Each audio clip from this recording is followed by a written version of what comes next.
반갑습니다. 성주준입니다. 오늘 저는 안철수 후보에 대한 이야기를 해보도록 하겠습니다. 선거가 다가오면서 윤석열 후보와 안철수 후보 두 사람이 단일화가 될 것이냐, 이게 이제 최대 관심사인데요. 어쨌거나 저쨌거나 단일화가 되기는 될 겁니다. 그런데 단일화 과정이 굉장히 쉽지 않을 거다, 이것도 분명히 사실이겠죠. 저는 개인적으로 정치인 안철수를 신뢰하지 않습니다. 지금까지 안철수가 정치인으로 보여줬던 모습은 한마디로 얘기해서 배신과 그리고 독단이었습니다. 한번 봐야 되겠습니다. 이번에 처음으로 안철수가 단일화하기 위한 조건을 내걸었는데 그게 얼마나 현실성 있는 얘기인지, 그리고 앞으로 이거에 대해서 윤석열 후보가 어떤 식으로 대처를 해야 될지, 그거에 대한 이야기를 해보도록 하겠습니다. 같이 한번 보시죠. 정치인 안철수를 보면은 한마디로 저는 신의가 없는 사람이다, 이렇게 생각합니다. 지금까지 대한민국 정치가 양당 체제로 이루어져 왔죠. 그러다 보니까 하도 정치에 신물을 느낀 사람들이 안철수라고 하는 사람을 혁신의 아이콘으로 생각했었습니다. 그런데 이 중도 정치라고 하는 게 말이 좋아서 중도인 것이지, 바꿔 얘기하면은 자기 소신이 없다라는 뜻이거든요. 대개 그래서 중도를 표방하는 정치인들은 오락가락하는 모습을 보여주는데, 특이하게 안철수는 지금까지 오락가락하는 모습을 보이지는 않았죠. 놀랍게도 진보 쪽에 대해선, 좌파 쪽에 대해선 굉장히 여유로운 모습을 보여왔습니다. 저거 자체가 일단 미스터리죠. 스스로를 중도다라고 얘기는 하시는데, 진보 좌파 쪽이랑 단일화할 때는 별 문제 없이 잘 이루어지고, 보수 우파 쪽이랑 단일화할 때 항상 문제가 생기다 보니까, 야 진짜 안철수가 중도가 맞냐, 중도 좌파인 거 아니냐, 이런 의심이 들 수밖에 없죠. 그리고 안철수 하면 항상 거론되는 문제가 토론을 제대로 못한다는 겁니다. 저거는 한마디로 얘기해서 소통이 제대로 안 된다는 거거든요. 이유가 뭐겠습니까? 평상시에 자기가 다른 사람들을 생각하는 게 아니라 독단적으로 세상을 바라보기 때문이죠. 그러니까 정치인 안철수 자체가 존재론적으로 아이러니한 거예요. 자기는 중도를 표방한다, 이렇게 얘기합니다. 근데 중도의 특징이 뭐예요? 유연성이죠. 근데 유연성이 누구보다도 없는 게 또 안철수입니다. 그러면서 중도를 표방한대요. 사실상 그래서 중도라고 하는 건 안철수가 자기를 특별하게 만들기 위한 정치적 도구에 불과한 것이고, 정치인 안철수는 독단 그 자체입니다. 그리고 그게 안철수의 지금까지 단일화의 역사였어요. 예전에 서울시장을 뽑을 때도 마찬가지였습니다. 김문수 후보랑 단일화를 하냐 안 하냐, 이게 이제 포인트였는데, 당시 안철수와 공동 대표였던 사람이 유승민입니다. 그런데 뭘 하는 겁니까? 공동 대표조차도 회동을 하는지 몰랐다라는 거죠. 그렇게 단일화는 유야무야 끝나버렸고, 이런 결과가 나왔었죠. 그리고 지난번에 재보궐선거 때도 마찬가지였습니다. 그때도 나왔던 얘기가 뭡니까? 안철수가 소통하는 데 문제가 있다는 거죠. 오해하시면 안 됩니다. 금태섭이가 얘기하고 있는 소통이 제대로 안 된다라는 게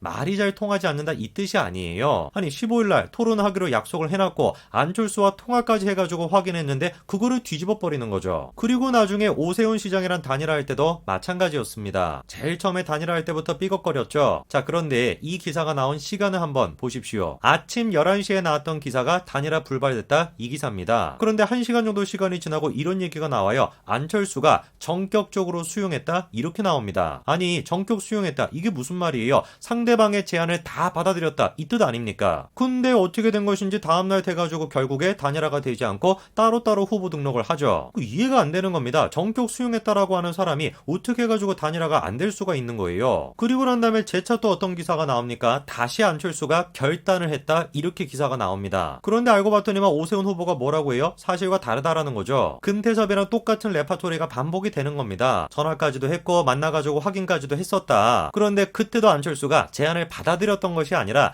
다시 한번 협상을 해보자, 이 정도 차원의 얘기밖에 없었다는 거죠. 그렇게 헤어지고 난 뒤에 안철수가 자기 혼자 기자회견을 열어가지고 이렇게 결단을 내렸다, 언론 플레이를 합니다. 오세훈이 직접 나와가지고 사실관계가 무엇인지 해명을 하니까 또 몇 시간 지나고 난 뒤에 안철수가 또다시 자기가 결단을 내렸다, 이렇게 얘기합니다. 그러니까 저 때도 마찬가지예요. 며칠 사이에 결단을 몇 번을 하는 겁니까 도대체? 다른 결단도 아니고 상대방의 제안을 다 받아들인다 라고 하는 결단이 재결단할 필요가 있는 겁니까? 한 번 결단해가지고 받아들이고 했으면 끝나는 거죠. 상대방이 입장을 바꾸지 않는 이상. 그리고 전부 수용했다라고 하는 것도 사실과 달랐습니다. 안철수가 제안한 것도 오세훈이 받아들였던 것이고, 오세훈이 제안한 것도 안철수가 받아들였죠. 양측 모두가 양보한 거였습니다. 저는 정말 안철수 같은 정치인은 처음 본 것 같습니다. 정치인들이 말을 바꾸는 거야 워낙에 흔한 경우죠. 그런데 단일화 과정을 놓고 어쨌거나 저쨌거나 한 팀이 돼야 되는 사람인데 그 사람을 상대로 사적인 자리에서 말을 바꾸는 것이 아니라 기자들 앞에서 공개적으로 말을 바꾼다. 저거는 정말 정치인으로서 신의가 완전히 없는 겁니다. 그리고 마지막에 가서 분명히 뭐라고 했습니까? 국민의힘이랑 합당을 할 거다. 분명히 이렇게 자기가 얘기했죠. 몇 번이나 강조하지 않았습니까? 단일 후보가 되지 않는다 할지라도 오세훈한테 진다라고 할지라도 합당을 하겠다. 이런 취지로 얘기하지 않았습니까? 그런데 웬걸 아직까지 합당은커녕 자기가 직접 대통령 후보로 나와 있습니다. 그거 줬잖아요. 결국에 오세훈이가 서울시장이 됐잖아요.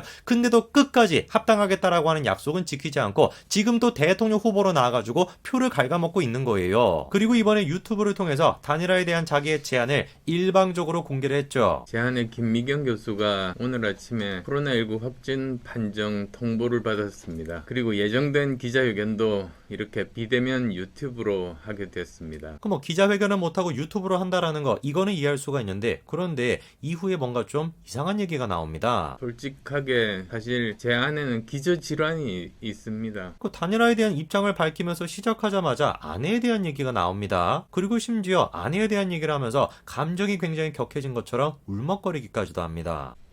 그런데도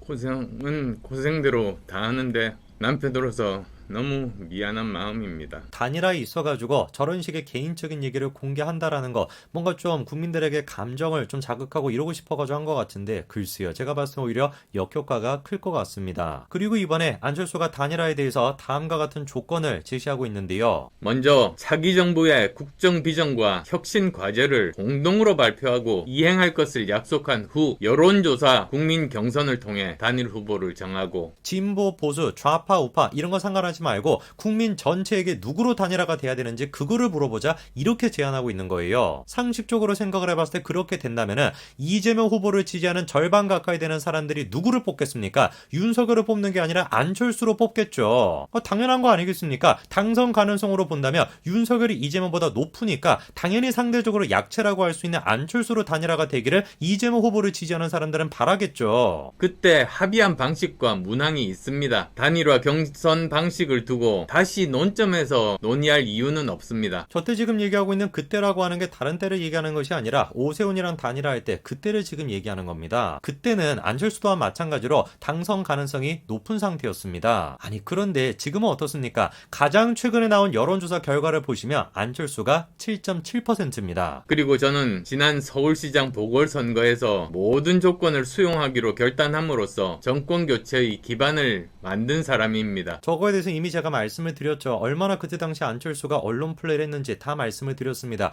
근데 또다시 국민들을 상대로 언론 플레이를 하고 있는 거예요. 그리고 당연히 예상이 되는 것처럼 윤석열 후보 측에서는 저런 식의 제안을 받아들이지 않았습니다. 저도 마찬가지고 영상을 보시는 분들도 마찬가지입니다. 어느 누구도 단일화가 돼서는 안 돼 이렇게 주장하는 사람 없습니다. 당연히 단일화는 돼야 됩니다. 그런데 한 가지 전제 조건이 있죠. 지난번에 재보궐선거의 상황과 지금의 상황은 완전히 다르다라는 겁니다. 만약에 이번에 단일화를 할 때도 지난번에 그랬던 것처럼 또다시 아다르고 어다른 그런 모습을 보인다. 글쎄요. 이번에는 국민들이 이재명과 문재인 대통령을 심판하는 것뿐만 아니라 안철수 후보 또한 마찬가지로 심판할 수도 있습니다. 제발 좀 안철수 후보님 세상을 자기 눈으로 바라보지 마시고 사람들의 국민들의 눈으로 세상을 좀 바라보시기 바랍니다. 그래야지 정치인 안철수가 살아남을 수 있습니다.